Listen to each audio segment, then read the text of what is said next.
بسم اللہ الرحمن الرحیم۔ اذان پہلے ہے، نماز بعد میں ہے۔ کیا مطلب؟ حکم پر آدمی بعد میں آتا ہے، دعوت پہلے ہے۔ حکم بعد میں ہے، دعوت پہلے۔ حکم میں جو جان آئے گی نا، وہ دعوت سے آئے گی۔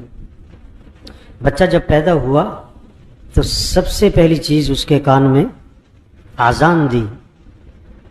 اذان دعوت ہے۔ سب سے پہلی بات جو کان میں ڈالی وہ اذان ہے۔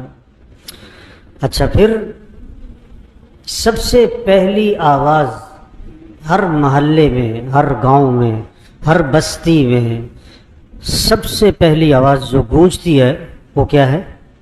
اذان۔ اذان دعوت۔ اذان کے بعد جو دعا ہے اس میں کیا کہا؟ اللہم رب ہذہ الدعوۃ التامہ۔ اذان کو کیا کہا؟ دعوت تامہ۔ اذان روزانہ ہے، اس کا مطلب کیا ہے؟ دعوت روزانہ ہے۔ اور اذان دن میں بار بار ہے، 5 مرتبہ۔ کیا مطلب؟ دعوت بار بار دو۔ دیکھو سب کو پتہ ہے نماز فرض ہے، پھر اذان کیوں ہے؟ پھر اذان کیوں ہے؟ اس کا مطلب ہے پھر یاد دہانی کرو، پھر یاد دہانی کرو۔ اذان غیر مسلموں کے لیے نہیں ہے، کس کے لیے؟ مسلمانوں کے لیے۔ ایک طبقہ کہتا ہے نا جی دعوت غیر مسلموں کو دو، تو اذان تو دعوت ہے، اور یہ کس کے لیے؟ مسلمانوں کے لیے، مسلمانوں کے لیے۔ اور مؤذن کے ذمے کیا ہے؟ اذان دینا ہے۔ کوئی نماز پڑھے نہ پڑھے نہ پڑھے، اس نے اذان دینی ہے۔ کیا مطلب؟ داعی کے ذمے دعوت دو۔ تو اذان پہلی چیز۔ اذان میں 6 سبق ہیں، اگر یہ سبق پکے ہو جائے نا، یہ اذان کے 6 سبق پکے ہو جائے نا، تو پورا دین آسان۔ پھر رمضان، پھر روزے، پھر تراویح، پھر اخلاق، پھر حیا، پھر شریعت کی پابندی، اعمال کی پابندی، پھر گناہوں سے بچنا، سب آسان ہے اگر یہ اذان کے 6 سبق پکے ہو جائیں۔ پہلا سبق اذان کا، اللہ اکبر اللہ اکبر۔ سب سے بڑا کون ہے؟ اللہ۔ سب سے بڑا کون ہے؟ اللہ۔ پھر کہا مؤذن نے اللہ اکبر اللہ اکبر۔ سب سے بڑا کون ہے؟ اللہ۔ سب سے بڑا کون ہے؟ اللہ۔ 4 مرتبہ۔ ایک دفعہ کہنا کافی تھا؟ نہیں، بار بار اللہ سب سے بڑا ہے، اللہ سب سے بڑا ہے، اللہ سب سے بڑا ہے، اللہ سب سے بڑا ہے۔ کوئی بڑا نہیں ہے۔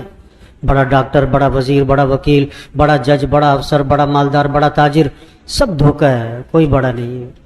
بڑا اللہ ہے۔ ہاں، اس اللہ کی بڑائی دل میں بٹھاؤ، اس اللہ کی عظمت کو دل میں اتارو۔ قم فانذر وربک فکبر۔ پہلا حکم آ رہا ہے، کھڑے ہو جائیں آپ، ان کو ڈرائیں اور اپنے رب کی عظمت بیان کریں۔ رب کی عظمت بول۔ کچھ نہ تھا اور کون تھا؟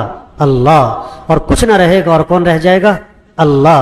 اول بھی کون؟ اللہ۔ آخر بھی کون؟ اللہ۔ ظاہر بھی کون؟ ظاہر کا مطلب آپ کو بادل نظر آ رہا ہے تو بادل سے کون کس کو پہچانو؟ اللہ کو۔ سورج نظر آ رہا ہے، سورج سے کس کو پہچانو؟ اللہ کو۔ یہ درخت نظر آ رہا ہے، ہر درخت کس کی پہچان؟ اللہ کی۔ بارش اللہ کی پہچان، گرمی، سردی، دن، رات، یہ جانور، یہ پرندے، یہ درندے، یہ ظاہر۔ اللہ ظاہر ہے، ہر چیز میں اللہ نظر آتا ہے۔ اور باطن کا مطلب کہ اللہ کی حقیقت کو کوئی نہیں پہنچ سکتا، چھپا ہوا ہے۔ تو سب سے پہلا سبق اذان کا کہ سب سے بڑا کون ہے؟ اللہ۔ دوسرا سبق اشہد ان لا الہ الا اللہ۔ کیا مطلب ہے اس کا؟ کہ کوئی بندگی کے لائق نہیں سوائے اللہ کے، کوئی کام بنانے والا نہیں سوائے اللہ کے، کوئی مسئلے حل کرنے والا نہیں سوائے اللہ کے، کوئی ضرورتیں پوری کرنے والا نہیں سوائے اللہ کے، کوئی پریشانیاں دور کرنے والا نہیں سوائے اللہ کے، کوئی حفاظت کرنے والا نہیں سوائے اللہ کے، کوئی صحت دینے والا نہیں سوائے اللہ کے، کوئی تمہیں نفع دینے والا نہیں سوائے اللہ کے، کوئی تمہیں نقصان سے بچانے والا نہیں سوائے اللہ کے۔ یہ پیغام چھپا ہوا ہے کہ اس کائنات میں نظام اللہ کا چلتا ہے، کسی کا نہیں چلتا۔ جو لوگ چاہیں گے وہ نہیں ہوگا، جو اللہ چاہیں گے وہ ہوگا۔ ہاں، رجوع اللہ کی طرف کرو۔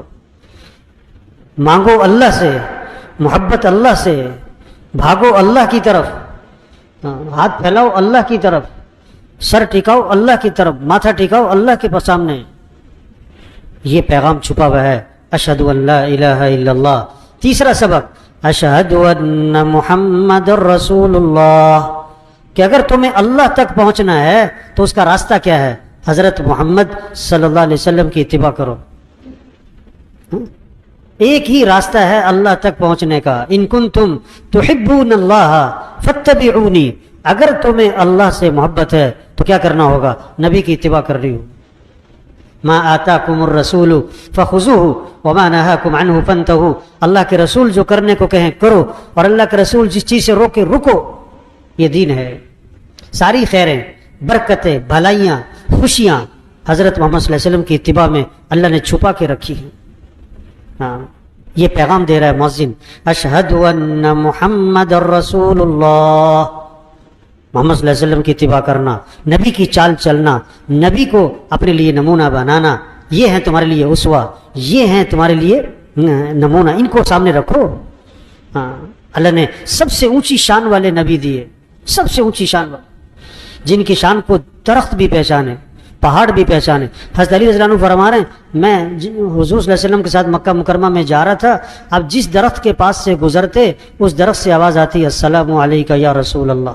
جس پہاڑ کے پاس سے گزرتے پہاڑ سے آواز آتی السلام علیکہ یا رسول اللہ. درخت بھی پہچانے، پہاڑ بھی پہچانے. ایسی شان والے نبی. ان نبی کی اتباع کرو، ان کو نمونہ. آدمی کسی نہ کسی کو فالو کرتا ہے نا، کسی نہ کسی کو بڑا بنا کے چلتا ہے، تو نبی کو بڑا بناؤ، نبی کی اتباع کرو. اپنی شکل، اپنی صورت، اپنی لباس، اپنی کمائی، اپنا خرچ، اپنی زندگی، ہر چیز میں نبی کی اتباع کرو. یہ پیغام دے رہا ہے مؤذن. چوتھا سبق اذان کا، حی علی الصلاۃ. نبی کی اتباع میں سب سے اہم چیز نماز ہے، نماز ہے. تو صراحتاً مؤذن کہتا ہے حی علی الصلاۃ، آجو نماز کی طرف، آجو آجو. ہاں، دکان چھوڑو، دفتر چھوڑو، گھر چھوڑو، بستر چھوڑو، میٹنگ چھوڑو، فنکشن چھوڑو، کھیل چھوڑو، نماز نماز. صحابہ کرام کے بارے میں کیا آتا ہے؟ جب اذان سنتے بازار بند، دکانیں بند، تجارت بند، کاروبار بند، سب مسجد. طواف 24 گھنٹے چل رہا ہے، 24 گھنٹے، گرمی سردی بارش دن رات، طواف نہیں بند ہوتا. لیکن جو ہی نماز کھڑی ہوتی طواف بھی، طواف جیسا عمل بھی نماز کے لیے کیا ہو رہا ہے؟ بند.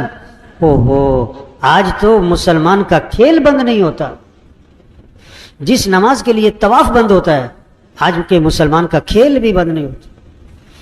گراؤنڈ کے ساتھ مسجد ہے، مسجد میں اذان ہو رہی ہے، لڑکے کھیل رہے ہیں. صرف نماز نہیں، جمعے میں آپ کئی دفعہ دیکھو، جمعے کے وقت جو پڑھنے جا رہے ہیں آپ لوگ کرکٹ کا میچ کھیل رہے ہیں. آپ جمعہ پڑھ کے آ رہے ہیں، کرکٹ کا میچ ہو رہا ہے. یہ کون ہے؟ مسلمان ہے.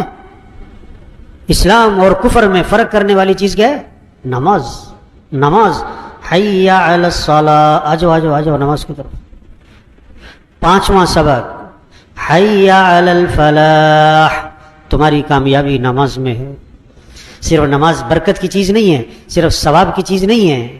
ہاں، تمہارے مسئلوں کا حل بھی نماز میں ہے، تمہاری کامیابیاں بھی نماز میں ہیں، تمہارا نفع بھی نماز میں ہے، تمہارے کاموں کا بننا بھی نماز میں ہے. کیسی عجیب بات ہے.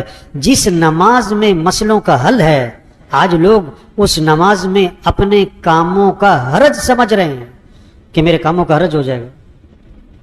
جس نماز میں نفع ہے وہ کیا سمجھ رہا ہے؟ میں نماز پڑھنے جاؤں گا میری دکان کا نقصان ہو جائے گا. توبہ توبہ توبہ. مؤذن چیخ چیخ کے روز کہتا ہے حی علی الفلاح، آجو کامیابی کی طرف. ساری دنیا کامیابی کی تلاش میں جا رہی ہے، ساری دنیا کی دوڑ لگتی ہے کامیابی کی تلاش میں، اور مؤذن بار بار کہہ رہا ہے حی علی الفلاح.